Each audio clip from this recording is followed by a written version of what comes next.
ଶ୍ରୀ ଜଗନ୍ନାଥ ସଂସ୍କୃତି ପ୍ରଚାର ସଂସ୍ଥାନ। ରୋହିଣୀ କୁଣ୍ଡ ଓ ଭୂଷଣ୍ଡ କାକ। ଶ୍ରୀକ୍ଷେତ୍ରରେ ପଞ୍ଚତୀର୍ଥ ମଧ୍ୟରେ ରହିଛି ପବିତ୍ର ରୋହିଣୀ କୁଣ୍ଡ। ଏହା ଶ୍ରୀମନ୍ଦିର ଭିତର ବେଢ଼ାରେ ଥିବା ବିମଳା ମନ୍ଦିର ନିକଟରେ ଅବସ୍ଥିତ।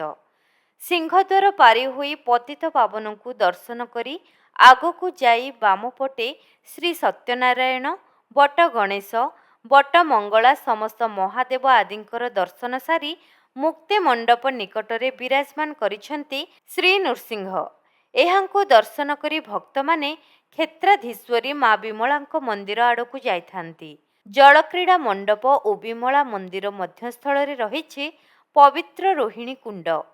ସ୍କନ୍ଦ ପୁରାଣରେ ବର୍ଣ୍ଣିତ ଭୂଷଣ୍ଡ କାକ ଲୋମସ ଋଷିଙ୍କଠାରୁ ଅଭିଶାପ ପାଇ ତାର ମୃତ୍ୟୁ ନିକଟରେ ଥିବା ଜାଣି ଶ୍ରୀକ୍ଷେତ୍ରକୁ ଆଗମନ କରିଥିଲେ ଏବଂ ରୋହିଣୀ କୁଣ୍ଡରେ ସ୍ନାନ ସାରି ଜଗନ୍ନାଥ ଦର୍ଶନ କରିବାକୁ ଚାହିଁଥିଲେ। ସେଇଠି କଳ୍ପବଟର ଏକ ଡାଳରେ ବସିଥିବା ସମୟରେ ତାଙ୍କର ମୃତ୍ୟୁ ହୋଇଥିଲା ଓ ସେ ରୋହିଣୀ କୁଣ୍ଡରେ ପଡ଼ି ଚତୁର୍ଭୁଜ ହୋଇଥିଲେ। ସେହି ଦିନଠାରୁ ସେହି ଚତୁର୍ଭୁଜ କାକ ଏହିଠାରେ ବଟନାରାୟଣ ବୋଲି ପୂଜା ହୋଇ ଆସୁଛନ୍ତି। ରୋହିଣୀ କୁଣ୍ଡକୁ ଲାଗି ଆଉ ଏକ କୁଣ୍ଡ ମଧ୍ୟ ରହିଛି, ଯାହା ହେଉଛି ନାଭିଚକ୍ର। ଏହା ଦେଖିବାକୁ ନୀଳଚକ୍ର ପରି। ସେଠି ଚତୁର୍ଭୁଜ କାକର ମୂର୍ତ୍ତି ମଧ୍ୟ ରହିଛି।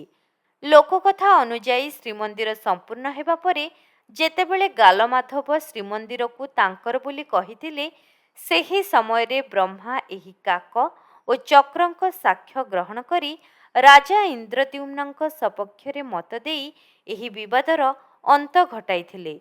କୁହାଯାଏ ଯେ ଗାଲମାଧବ ମଧ୍ୟ ଏହିଠାରେ ରହି ଜଗନ୍ନାଥଙ୍କୁ ପ୍ରାର୍ଥନା କରୁଛନ୍ତି। ଏହି କୁଣ୍ଡଟି ଆରମ୍ଭରୁ ଏତେ ଛୋଟ ନଥିଲା। ଏହାର ମୂଳ ଅବସ୍ଥିତି ନୀଳଗିରି ପର୍ବତରେ ରହିଥିଲା। ନୀଳମାଧବଙ୍କ ସହ ରୋହିଣୀ କୁଣ୍ଡ ମଧ୍ୟ ଅନ୍ତର୍ଦ୍ଧାନ ହୋଇଯାଇଥିଲା। କିନ୍ତୁ ପରବର୍ତ୍ତୀ ସମୟରେ ଶ୍ରୀମନ୍ଦିରର ନିର୍ମାଣ ପରେ ଏହି କୁଣ୍ଡକୁ ଏଠାରେ ନିର୍ମାଣ କରାଯାଇଛି।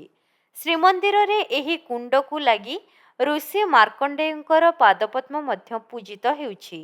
କଳା ମୁଗୁନି ପଥରର ଏହି ରୋହିଣୀ କୁଣ୍ଡରେ ଚତୁର୍ଭୁଜ କାକ ଓ ନାଭିଚକ୍ରଙ୍କ ଦର୍ଶନ କରି ହିଁ ବେଢ଼ା ପରିକ୍ରମା କରାଯାଏ। ରୋହିଣୀ କୁଣ୍ଡର ଜଳ ସିଞ୍ଚନ କଲେ ତାହା ତୀର୍ଥ ପୁଷ୍କରିଣୀରେ ବୁଡ଼ ପକାଇବା ସହ ସମାନ ଫଳ ଦେଇଥାଏ ବୋଲି ଶାସ୍ତ୍ର ପ୍ରମାଣ ରହିଛି। ଓମ୍ ଜୟ ଶ୍ରୀ ଜଗନ୍ନାଥ ସ୍ୱାମୀ।